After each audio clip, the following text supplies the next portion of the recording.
नमस्कार दोस्तों, यह डिक्टेशन 80 शब्द प्रति मिनट की गति से रिकॉर्ड की गई है। डिक्टेशन शुरू होने में शेष हैं 5 सेकंड। स्टार्ट। हालांकि अभी बहुत यकीन के साथ यह दावा करना थोड़ी जल्दबाजी होगी, लेकिन लगातार ऐसा लगने लगा है कि कोरोना वायरस की वजह से वैश्वीकरण से पीछे हटने के दौर की शुरुआत होगी।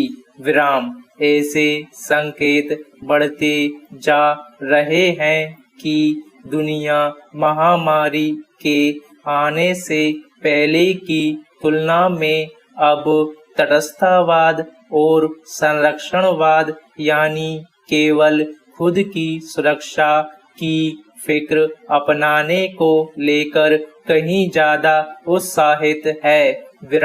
इसमें भारत भी शामिल है। ये संकेत स्पष्ट दिखाई दे रहे हैं।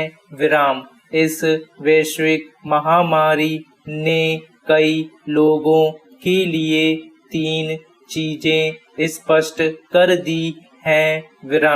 पहली बार संकट के समय में लोग अपनी रक्षा के लिए सरकार पर ही निर्भर होते हैं। दूसरी बात, वैश्विक सप्लाई चेन पर भी ठप होने का खतरा है और इसलिए वे टिकाऊ नहीं हैं।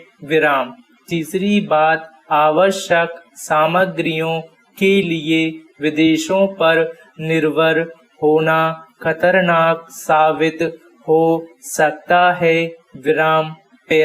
माध्यम का अर्थ होता है वह साधन या ढंग जिसको अपनाकर कोई व्यक्ति या हम कुछ ग्रहण करते हैं। शिक्षा के माध्यम पर विचार करने से पहले उसका उद्देश्य जान लेना आवश्यक है। मनुष्य की सोई और गुप्त शक्तियों को जगाना, उन्हें सही दिशा में प्रयुक्त कर सकने की क्षमता प्रदान करना ही शिक्षा का वास्तविक उद्देश्य और महत्व हुआ करता है। अपने इस महत्वपूर्ण उद्देश्य की पूर्ति किसी देश की कोई शिक्षा पद्धति तभी सफलतापूर्वक कर सकती है जब वह उस माध्यम या भाषा में दी जाए जिसे शिक्षार्थी भली प्रकार से समझ बूझ सकता है, जो उसे अपरिचित और कठिन न लगे और जो उसकी अपनी परिस्थितियों के अनुकूल हो। स्वतंत्र भारत में शिक्षार्थी का यह दुर्भाग्य ही कहा जाएगा कि एक तो यहाँ शिक्षा पद्धति वही पुरानी पराधीन मानसिकता की परिचायक गुलाम मनोवृत्ति वाले मुंशी और क्लर्क पैदा करने वाली चालू है। दूसरी तरफ उसे प्रदान करने का अभी तक सर्वसुलभ माध्यम भी नहीं अपनाया जा सकता।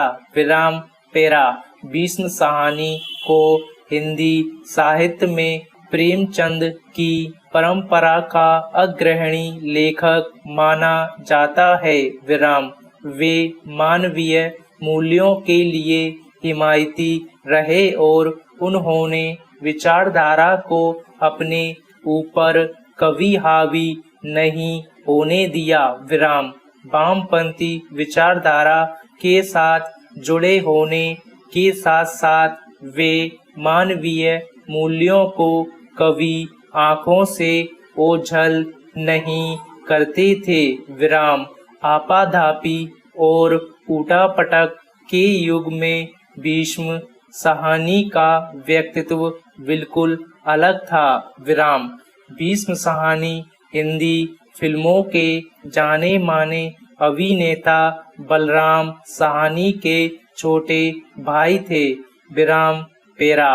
जब पुलिस रिपोर्ट से भिन्न आधार पर किसी मामले में मजिस्ट्रेट द्वारा की जाने वाली जांच या विचारण के दौरान उसके समक्ष यह प्रकट किया जाता है कि उस अपराध के बारे में जो उसके द्वारा की जाने वाली जांच या विचारण का विषय है पुलिस द्वारा अन्वेषण हो रहा है, तब मजिस्ट्रेट की जांच या विचारण की कार्यवाहियों को रोक देगा और अन्वेषण करने वाले पुलिस अधिकारी से उस मामले की रिपोर्ट मांगेगा। स्टॉप।